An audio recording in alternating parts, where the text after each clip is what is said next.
as entrepreneurs, we want to make an impact, that dent in the universe. We want to grow our business, serve our clients well. But often there's some missing ingredients. I've got a great entrepreneur now who's taken a product that many of us think are a commodity. We eat every day. And he's differentiated his business by asking the right questions to grow it to $40 million on an annual basis. And he's having a heck of a lot of fun doing it. I want you to stay tuned as I introduce you to Jeff Moore, and you are going to learn so much that you can use in your business that you don't want to miss this. No way. You want amazing, remarkable, exceptional breakthroughs. Dig deep, think bold, drive hard, watch yourself soar beyond your dreams. AESNation.com. Jeff, I am so excited to have you joining us. You and I are in a mastermind group, Joe Polish's Genius Network Mastermind, and we were together in Orange County where you live. And we had the opportunity to spend a little bit of time together, but as I've gotten to know you even more since then, I've been just blown away with what you've been able to accomplish. And I wanted to bring you to our virtual mastermind, AES Nation, to share your insights. So thank you very much for being willing to share. Oh, it's an honor to be here. I'm really excited. Jeff, one of the things that I got to be honest with you, when I, we're going through kind of the program and I'm checking off who I want to meet and so on. I'm going, fish guy, steak guy. I love fish and steak. But I didn't, I'm going, well, I'm in financial services. I'm going, there's not much commonality. And I got to tell you, as soon as I heard we had the chance to visit and, your presentations and saw some of the stuff that you've done online and then get to know you, I mean, I've been blown away with what you've been able to accomplish and the impact you're making, not only in your industry, but other industries. And what I'd love to do is, how did a guy who's in the fish and steak business, how did you get to where you are today? Oh boy. Well, first and foremost, thank you very much. And I too am very inspired by the work that you're doing right now as well. And I will say that, I hear you say dent in the universe, and I'm like, gosh, I feel like I haven't even put a little scratch in what I'm doing compared to what my plans are. And so I'm really honored by that. How did I get here today? I have been a salesperson my entire life and just a passionate salesperson, somebody that loves to engage. I have a personal motto of learn to teach to know and share with passion. And so from as long as I can remember, I remember selling like door-to-door lawn aeration, where you'd pull the cores out of the lawn to loosen up the soil during the summer. I was doing that in like 7th and 8th grade, earning like $300 a week. It was, I got to go door to door, the purest sense of selling, right? The Fuller Brush guy. And so that was it. But I've grown up in the food business. I'm actually 4th generation food service, food and beverage. And there's a pretty cool story if you want me to tell that. Yeah, Jeff, share, because one of the things we hear is that almost every family, by the 3rd generation, the business is gone. Yeah. And you've shared with me a little of this. So why don't we go and have that foundation? Because one, how everybody stayed motivated along the way and stayed focused, and with all the ups and downs of entrepreneur life through 4 generations, and then why you're so inspired by this, and you're having the impact that you are. Oh, great. Yeah. Well, I grew up in a family in Orange County, and like I said, we're 4th generation food service here. And my great grandfather owned a company called Huntington Beach Ice. That was a company that obviously made ice, but also licensed soda. And so they would go and they would make soda and put it in the bottles, take it to the store, sell it. And then back in the day, you would bring your bottles back to the store, remember, to get the deposit back. They would then send those bottles back to Huntington Beach Ice. They'd wash the bottles, fill them up again, and then do that. My grandfather, as a very young boy at like 6 years old, was washing bottles back then. And he grew up in that business and was a passionate sales guy. And really, my grandfather was like a celebrity to me. He not only was a tremendous sales guy, but later on, he also sang for the LA Philharmonic and was on the Ed Sullivan Show several times, and really noted in that world as well. And I know that's a whole other thing. But my grandfather, as he grew up, he went to USC and left USC and was selling clothing department store in Los Angeles. And one day he was selling a guy a tie, and they got into this conversation about the beverage business. Well, this is a business my grandfather grew up in. But instead of telling this guy how much he knew about the beverage business, he just kept asking questions of this person about the beverage business. And through those questions, he established himself as a guy that, when you ask questions, people assume that you already know the answers. He established himself as this really kind of an inspiring and impactful and a knowledgeable guy, maybe an authority. And by the end of that sale, where he was selling this guy a tie, this gentleman offered him the franchise to his beverage company in Orange County, and the name of his beverage company was Pepsi-Cola. And so he was literally given the Pepsi-Cola bottling franchise for Orange County back in the late 30s. Which is amazing. And I just want to come back for why this story is important for all of us as entrepreneurs.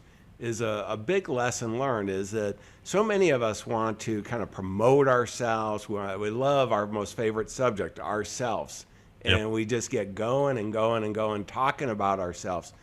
The most powerful connection we can make is by asking great questions and really empathizing and caring about that person, connecting with them.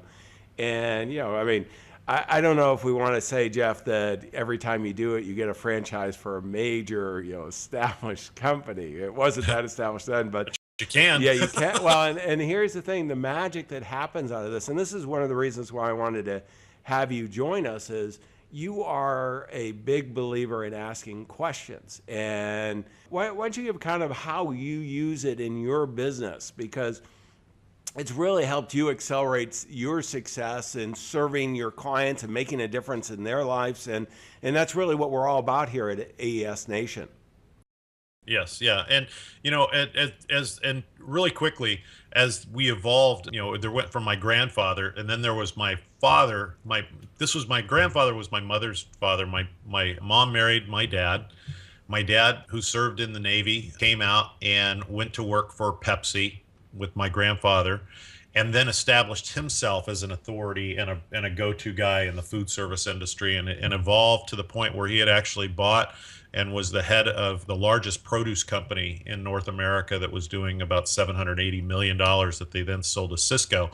But he's the same way, asking tons of questions, taking reams of notes of things that he learns about that. And so it was really ingrained in that particular mindset for me. And the more that I recognize, I'm a big guy, and I've been a big guy all my life, and kind of a lot smaller now that I met JJ Virgin. But well, you and me both too. Yeah, there you go.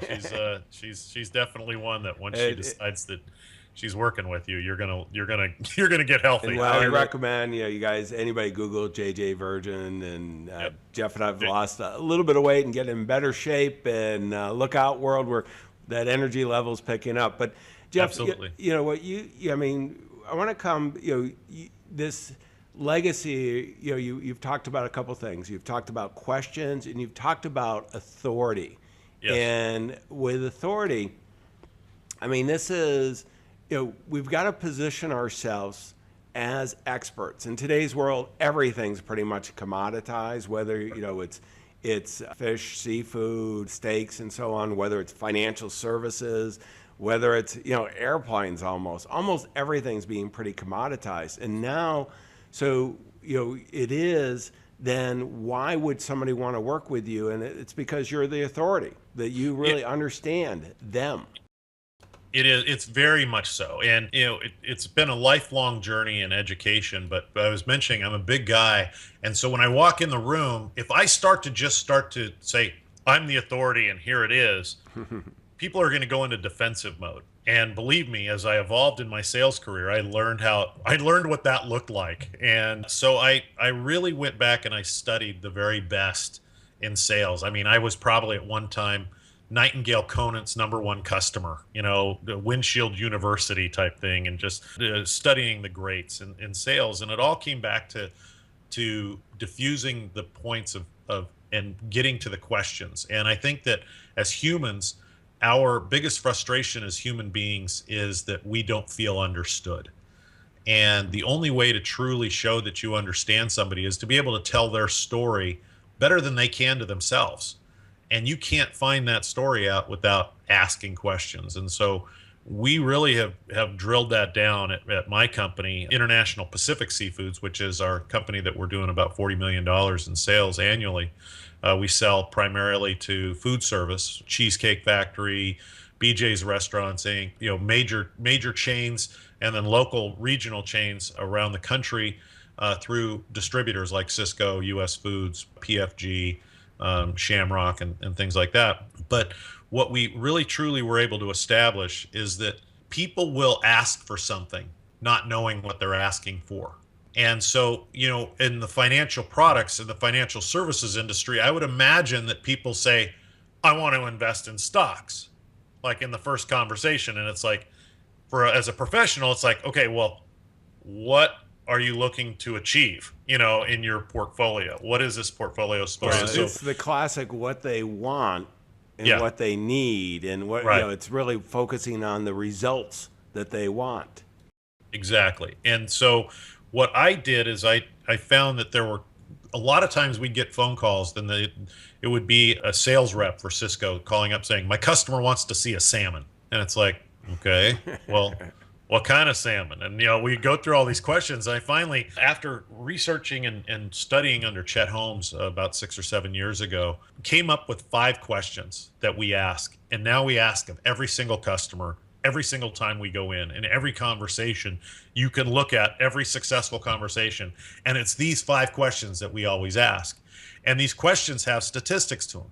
So over the last 6 years that we've been measuring this, because we've been doing it before and kind of that unconscious competence thing. Mm-hmm. But now, since we've been measuring it, we find when we ask these questions, 73% of the time, the customer's not using the best available option for their application, i.e. the most cost-effective option. Okay, let's just stop here for a quick second, Jeff, because I think that's important. I mean, actually, it's critical. Yeah.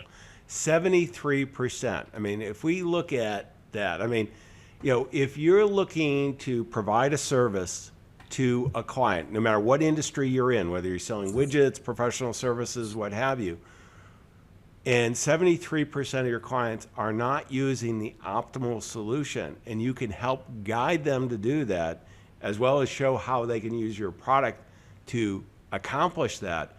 I mean, this is a wow, and this is why I wanted to bring Jeff on, is it's so kind of simple. And when I talk about simplicity, there's 2 types of simplicity in my mind. There's the simplicity that many entrepreneurs, quite honestly, that haven't hit a degree, a foundation of success, have, because they really don't know what's going on. They're a little ignorant. And then all of a sudden the world gets really complex for all of us. And then when we get on the other side of complexity, and where we really simplify it, and we get it so that we can consistently and systemically do it and get great results for our clients and for ourselves, that's the big win. And that's, Jeff, I really want to stop, because that's huge. That's a big number that you're doing. Yep. Now, how are you, before we go into the questions, give me an example of kind of when you have that conversation with one of your prospective clients or clients, and you're asking those questions, how have you been able to help them? Because I'm thinking, I love salmon, and it comes Right. in a number of different, the king, and I can go all the way down and so on. They all taste good. Put them on a Right. grill, life is good, and a good wine, and, we're set. I'm thinking, okay, how hard could that be for you to sell? Well, there's a whole bunch of people that have salmon too. But Right. how would you help me if I'm, a chef, or whether I'm a store? Give me an example. Well, I will, and let me just tell you, and I'm gonna fast forward to the end result right now, because 73% of the time the customer's not using the best available option, and over the last 6 years that we've been measuring this, we've saved the restaurant operator over $3.5 million a year in annual food costs. Now, I'm going to tell you how that's a lot of money, but $3.5 million a year is not what one person saved. It's what a collective saved. And so there's one small burgeoning chain that was I was calling on for quite some time, and they would say, "Hey, don't come in unless you're cheaper." Right? So they had their own set of criteria of who they were going to see. And so what they did is they established themselves as saying, "Don't come in unless you're cheaper," meaning don't come in unless you've got a lower price product. Well, there's only two ways that we create, wealth. We either augment our means or diminish our wants. And at that point, when you're talking just in the price game, they were literally diminishing their wants, because they were just looking for people to give them something cheaper. And so I would kind of written them off, but the president and CEO of Cisco in Los Angeles called me up and said, "Hey, I want you to go see this account." And I go, they said, not to come in unless I'm cheaper. He goes, "Yeah, but now I'm telling you to go do it." And I was just like, cool. So I went in there and I went to this account, and I was established, talking to him, getting to know him. I knew, of him, and I'm able to, start by asking questions about him, but also being able to reveal things that I already know about him. So we established a good rapport out of the chute. And then he says, "Okay, so what do you have?" And so I show him the first thing I have, and he goes, "Well, how much is it?" And I tell him, and I know that I'm about 60 cents a pound higher than he was paying. He goes, "I told you not to come in unless you're cheaper." I go, "I'm glad you said that." I go, "I have some questions I need to ask you now." And he's like, "Okay."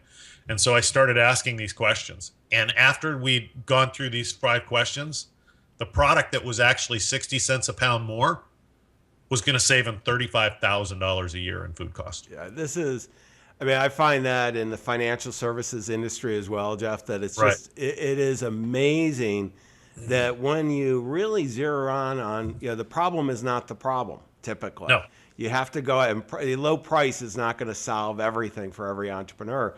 And so on either side, and once you dive deep into it, that's where you can really get, some understanding, and then all of a sudden now you can see whether you are the right one that's going to make a big impact, and then present it in that light, and that is so important.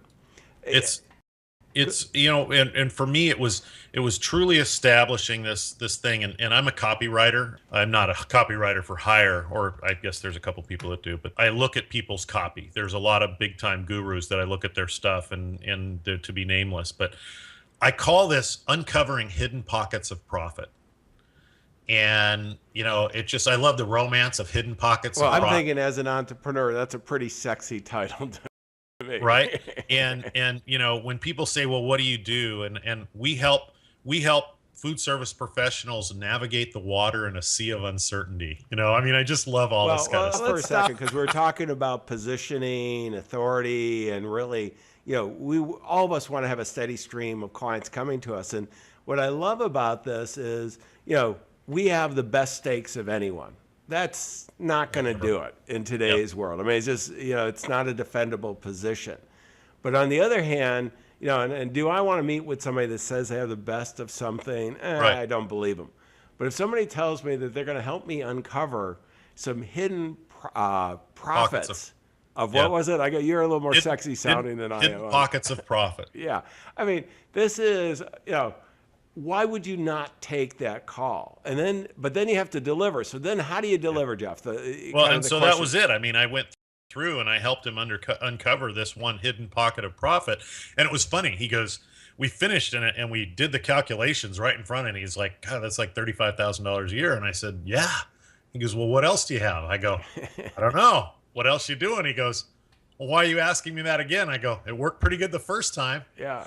By the time I left that account that day, we saved him just over $70,000 in annual food costs by making some tweaks to the products that he was buying, and by the way, fit his application and created an actual quality level jump in quality for him as well. So he wasn't having to prep this product, or they weren't having to worry about, waste in the back of the restaurant. Besides that, we saved him $70,000 or $72,000 actually. But here's the best part of this. These questions are on the back of my business card. And so the culture of the discussion, the culture of our relationship, the culture of every conversation that we're going to have from now and forever is based in these questions. And the beauty of this, you're going to absolutely love this, is when a customer calls and they say, I'm looking for mahi mahi. And I say, okay, I have some questions to ask. They go, I got here, just be quiet. And they start answering the 5 questions, right? What do you think I do when we get to the end of that? Well, I know what you do during the whole thing. You're smiling like crazy. Right. But what do you think I do? Well, I mean, what they've laid out for you, Jeff, which is so beautiful, is they've shared with you what their challenges are, the framing and everything, and your ability then to help them make the right decision so that they can move forward. I do that, but there's something I do in between. Share it with us. I ask another question. Because now they think that they've got the process, and they're going, I know this now. I've got it. Now I'm just going to ask them 1 more or 2 more questions that's going to really bring it home. But these 5 questions are the things that help me get to where we were. But I never relinquish that authority in the conversation because I know more questions to ask that are going to get even a better answer. It's like building a house. You start with the major framework, and now you're getting to the finish work. And so let me give you an example. Same customer calls me, says, I'm going to go use a mahi-mahi. And I go, okay, I've got some questions. He goes, I got your questions. He goes, I'm not using any of it now. It's a new item. I'm going to be doing this particular item, serving this with it. I don't know what my volume is, but I would assume it's going to be this. And I'm not getting the product now, and I don't know what I'm paying for it. But he goes, there's all the answers. And I said, great. He goes, now what am I going to use? And I go, well, I have a couple more questions. And he goes, oh, bull crap. You're just showing off now. And And he was asking for an 8-ounce mahi-mahi. And I said, okay. I go, and so I say I have a couple more questions. And he starts yelling at me, and then I just stay quiet. And then all of a sudden it gets quiet. And I wait, and it seems like an eternity. And then he says, what are the questions? And I'm like, yeah. I go, well, my first one is, do you need an 8-ounce serving or an 8-ounce portion of mahi-mahi? Oh, and then the F-bombs start flying again because now I'm just showing off whatever. And I let him, exhaust himself a little bit with that. Quiet again. Why? What's the difference? Oh, I'm glad you asked. And so I start to tell him that, there's an 8-ounce portion. It comes from larger mahi-mahi. And now I'm able to really show my authority, right? Like I really actually do know something. Mm-hmm. And I'm telling him about the differences between an 8-ounce and a 4-ounce because 2 4-ounce portions can be an 8-ounce serving. And 2 4-ounce portions cost about 80 cents a pound less than the 8-ounce portion does. And if you're going to be using 1,000 pounds a week of this product, I've just saved you $800 a week times $40,000 a year. There you go. It just in this conversation. Yeah. And he's just like, wow. He never even asked what the price was on any of it. He goes, just get me the 4-ounce. Yeah. And that's where the framing is. Jeff, can I have you just read off the questions real quick? And then would you be comfortable if we put it on the AESnation.com on the show notes that you can come and you can download Jeff's card and see both sides of it. So it'll be it's really, what I love, we teach in let me blow you up here so it's a little easier to see. Yeah, so that's the back of my card, right? And this is the front of my card.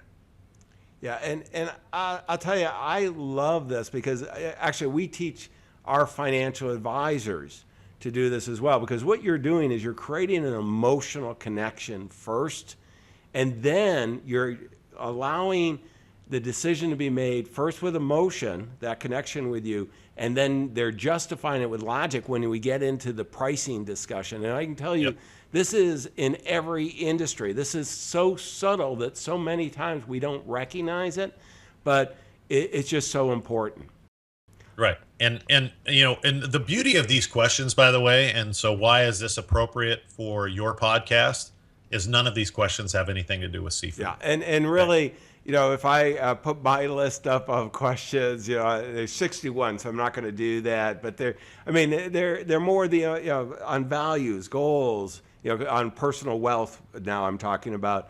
And who are the most important relationships? It doesn't have anything to do with financial. Then you can ask those specific things as you get clarity, whatever your solution is. Let me go to a segment I want to do here, Jeff. Hang on. And this is about big breakthroughs. Jeff, what I'd like to see, okay, you're doing this stuff. You've grown up fourth generation, in the food industry, food service industry, and you're out there making a big difference. You really know how to build relationships and so on. What was a big breakthrough? I mean, because being this, there's a whole bunch of food service firms that are nowhere near the size that you are. Why? How did you? What was the big breakthrough that allowed it to grow to the level that you are today, and they continue to grow? Well, there are a lot that aren't our size, but there are a lot that are a lot bigger. For me, at Sysco Food Service, who's my biggest distributor customer, they do $2.2 billion in seafood sales alone. And I'm doing, 25, 28 million with them. Am I even at that point, 28 million within a $2.2 billion universe? Do I even have enough clout to get the janitor to open the door for me? That type of thing. And what I did is I knew I needed to really establish myself and what I've learned. And I got to tell you, mentors like Joe Polish, mentors, JJ Virgin, even with, forget the health part of it. Watch how that woman runs her company. And the unique ability team, mentors like Dan Sullivan, mentors like Jay Abraham and Chet Holmes, God rest his soul, and Tony Robbins. And I started to learn the power of the mastermind. And really, when I was differentiating it and became, grew my own confidence, I figured that I need to put together a group, like-minded seafood people that sell to Sysco. And we need to meet together in the spirit of cooperation to improve our sales results, to improve the message that we're delivering collectively. And what I did is about 2.5 years ago, I invited 5 other companies to meet with me at Sysco in Houston. And we called this group the Gang of Six. We gave it a little romance there, right? And I rented rooms at Sysco. I didn't even invite Sysco to be in the meeting. I rented a conference room there for 2 days, and we had a mastermind where we came out with a mission statement and a collective message that we were delivering. But the beauty of it was I was doing 25 million, 28 million with Sysco. I now put a group of people together, a group of companies together that represented over $600 million in sales to Sysco, for Sysco. It was a powerful collective. Yeah, I mean, I want to go into what happened out of that, but I mean, the power of masterminds, Jeff, you and I are big believers in it. I have one in my financial services industry that's just been phenomenal, and bringing together, the right people at the right time and sharing ideas. We're in a couple together. I mean, it's so powerful, and if there isn't the right one, or you need something, when I put one together when I was a financial advisor and working with Schwab, and I brought in about 10% of their client business, and we met with the president and all the key officers, and we were really able to make a big impact together. And there's so much opportunity when we're, people are aligned and sharing ideas, because there's a lot of people out there that need us, and the competition's the least of our worries. Right. Well, what happened out of this, Jeff? Well, I mean, I've positioned myself as a guy that is forward thinking. I'm able to pick up the phone and work with all of these suppliers. When we are traveling around the country, we all have eyes up and we're looking for things other than our own items. For me, these questions, and we'll get back to these questions, I actually have a toll-free number, 866-360-FISH, that people call, and they can have, answers to their seafood questions, solutions for their seafood success. And when we answer those questions and we answer those calls, a good 70% of the time, it's not about our stuff. Mm-hmm. And we don't say, oh, well, that's not our stuff and we're not helping them. We are helping them, even if it means helping them find it in their laptop and explaining to them the value points of that particular seafood and why their Portico brand has a point of differentiation and a unique selling proposition versus the other competition. And we're able to do that. And guess what we're doing every single time? We're continuing to establish our authority. we become, as Chet Holmes said, and I think he learned it from Jake Abraham, and I know that you know this as well, is the ultimate strategic position is to be the go-to guy for education and information. Yeah, and really what I love and what you're doing well, Jeff, is kind of the combination that I look at it as, one, you have to be the expert, the authority, and you actually have to know what you're doing. Second is you have to raise awareness, and I call it becoming a celebrity. We got to get out from all the noise in the marketplace, and that's what this allows us to do. Is by getting together with other people, we learn more. We can go ahead and really make this very impactful. But at the same time, we can leverage together and create an awareness, that celebrity part that can have huge impact. And I think that there's, and I call it value. It's a language that we're talking about right now, John. It's a language that has been forever, since the beginning of time. And it's not necessarily a secret language, but it's not the most well understood language. And it's a language between a brand and their customer, right? Mm-hmm. A supplier and their customer, whoever that is. But let's just call it a brand and their customer that has been used for centuries, that's created the most powerful, profitable, and sustainable relationships in the world. And it's a collinear relationship where that we are the producers of quality. Mm-hmm. Okay. The only person that establishes value is the person that receives that quality. And so there's a language coming back from them, and there's a language and a thing that's going out, and there's these two lines. And so often these lines intersect on maybe a superficial level, but the language of value, VALYOU, is a collinear line. It's a single pipeline where we speak each other's language and that we recognize each other from a deeper sense. And because the biggest frustration we have as human beings is that we don't feel understood, that if we can establish from both ends of this relationship that we're understood, that becomes the relationship that we always go to, we always trust, that we always open ourselves up to, and we always allow ourselves to be most vulnerable. No, Jeff, extremely well said, and totally agree. And this is the opportunity all of us have as entrepreneurs, is that if we can occupy that space in the mind of our prospective client, our clients, life is good. It's good for them, and it's great for us. We get to do well by doing well. Jeff, I'm going to switch so I can get a couple more insights from you before we have to wrap this up. Let me go to... I haven't asked the questions yet. Did you? I did. Well, what I was thinking is we'd post it on the website and they could come and get it, because I think this is one where they're going to repurpose, my guess, your business card many times over as It was funny. I was met with David Bach at Experts Academy. We were having a conversation a couple of years ago, and I handed him my business card, and he turns it over and he goes, "What are these?" And those are the 5 questions I had. He goes, "This is genius." And I go, "Well, I'm not quite sure about genius." I go, "It just helps me remember them." And he goes, "I have 7 questions I ask every one of my clients at the beginning." And I go, "Oh yeah." He goes, "Can I put my questions on the back of my card?" I'm like, "Yes." David Bach, for those of you who don't know, is famous for, I think he's got 9 million books he sold. He's a good friend, and he personal finance, and Smart Women Finish Rich was his first, Automatic Millionaire, a whole bunch of others. The Finish Rich series, for sure. Yeah, is phenomenal. And he's a real good skier, too. We try to go skiing every year together. But in the meantime, okay, I'm going to ask you to go to, hang on. We got to segment the app of the day.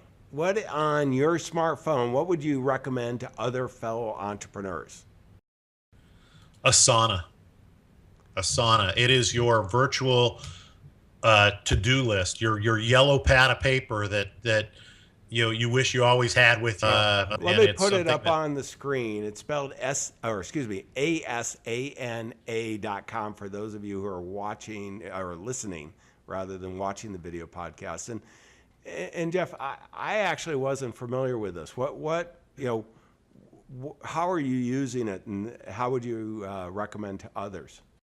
Well, here's the main way I use this, because I still believe that writing down your key goals for the day, orchestrating your victories for the day, and writing those down on a piece of paper is something that really kind of cements that. Mm-hmm. But I use that for everything else. And just a perfect example. Let's say I'm sending you an email and there's an actionable response I'm looking for, and there's a time-based response I'm looking for, or I'm sending it to you and I'm promising that I'm going to follow up with something else. Instead of having to look for a place to write that again, in Asana, what I can do with my Gmail account is I can send this to you and then blind copy and say x@mail.asana.com, and literally that email shows up on my to-do list. And so then I'm able to, as I look at this at the end of every day and the beginning of every day, and as I work through this, I'm able to go, you know what, I'm supposed to get John back some information, and that this is, here's the research that needs to get done. Oh, by the way, all the people that are in my company have an account with this, and so I'm able to move this account to somebody. It never leaves my inbox or never leaves my to-do list, but I'm able to assign that task to somebody else, and then we have a private collaboration about this particular task amongst ourselves to get this completed. And I just think that it keeps those floating moments of time, those things that we try and assign to our memory, we now can use, as Ari Meisel calls it, the third brain, or the outside brain, I guess is what he calls it. Yeah. And it's just it's a fantastic tool. No, that's great. Well, let's go to the next segment. And that's the book of the day.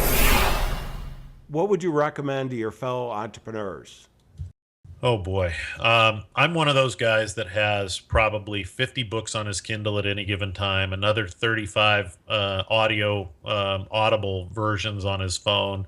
And as you can see in the background, I'm not wanting for anything. I think I've kind of mowed down a few trees with all the books behind me as well, that you can see. And but I think that the ones that have had the most impact for me personally, the most impactful book, and again, I'm going to say this, there's one from health, and that was to read J.J. Virgin's book, The Virgin Diet, was something that changed my life, period. Game over. Not about a diet, it's about my way of eating, and so that was just very, very important. The other, the most personally impactful book for me, though, is Charles Duhigg's The Power of Habit. And I put that up there as one of probably the top 20 most important books of all time to read. I know that when Tony Schwartz's book, The Power of Full Engagement, came out, that was groundbreaking and significant. And I think that anybody that's writing about, hacking health, whether it's Robert Cooper and The Power of Five that he wrote back in the, was it 80s or 90s, that still has that. But a book about mindset and personal philosophy that I've read recently is from a young man by the name of Ryan Holiday, and that is called The Obstacle is the Way. And it talks about stoicism and the practical application of stoicism, and to be able to see the most successful people on the planet and how they utilize Stoic philosophy in their lives. Probably one of the best books I've read in a long time, and continue to read it. It's just one that I can never get enough of. And the audio version of it has a great interview with Tim Ferriss at the end of it, interviewing Ryan Holiday for about 90 minutes, and it's extraordinary. Resources. How can they learn more about you and what you're doing? Well, about me and what I'm doing, we're at wildthingsseafood.com. You can sign up for the newsletter. There's an ongoing a weekly newsletter that goes out, or blog, I guess, if you will, that's more about the journey to health, the journey to finding great things. But then I also have a mastermind group that's free called Thursday Night Boardroom. And it has been a little group that started with 4 people at the beginning in 2010. Us just watching I think you remember the Ultimate Business Mastery Summit with Tony Robbins, when Tony Robbins and Chet Holmes did the original one in Vegas. And I was there. And so I had the home study course, and I would watch that, and four guys, we would sit there and watch it and talk about it, and at my offices in Fullerton, and it has now grown to over 430 people in 24 countries where we collaborate on Facebook. And so if somebody wants to be part of that collaboration, and I know you, or I know of you, you definitely can go to ThursdayNightBoardroom.com let me and just pull it answer up those and- questions. Yep, and go ahead and register for that. I mean, Jeff, this has been phenomenal. Let me do the key next segment, which is the key takeaways. And I just want to make sure everybody gets this. They're pretty fundamental, but you've done it and you've really executed exceptionally well. And I think as entrepreneurs, this is so important for us to do. Is one, I'm going to use Stephen Covey's methodology, but seek to understand first. I mean, you do a phenomenal job. We all have to remember it's not us, it's them. And how can we really get a better clarity and understanding of not what they think their problem is, but what their real problem, that underlying one that we can help solve. So that's number one. Number two is to recognize that once we have this clarity, we're in a unique position if we have the expertise, we have the strategic partners with us, that we can solve their real challenges. And when we do that, that's where the magic happens. We have this great deep relationship. And the third part, and this is all three, you and I are so aligned, is masterminds. I mean, nothing great is ever accomplished by an individual. By bringing together like minds, successful entrepreneurs who want to help each other serve their clients even better and do well by doing that, so much happens. Yep. Jeff, I want to thank you for sharing your insights. This has been extremely valuable. And keep up the great work, because you're making a big difference out there. Thank you very much. This has been a lot of fun and unique for me, because obviously talking in the financial products, I will say one last thing about Wild Things, and that might be appropriate for the folks listening. We are launching a thing called the Wild Things Wow coming up here in the next few weeks, and it's Awesome Gifts of Fabulous Food. And we are putting together these wow packages that will have a certain dollar amount. But if you do a certain wow package of $250 or more, there's a personal video that will be sent by me on your behalf to your client or the receiver that will share what we call a gossip video. And that's something that's special that this person's told me about you, and something that is or about your customer or client, and it's really something that cements home. And I know, John, you've received a Wild Things or a mini Wild Things wow, and I think you can attest to how special that video coming in advance is too. Yeah, it is. And again, this is where that little bit of added value and making it fun, making it a wow, makes all the difference. Make sure you're doing it for your clients. Your current clients are counting on you. Your future clients are doing it. Let's go out and make a difference together. Wish you the best of success. Exceptional, remarkable breakthroughs. AESNation.com.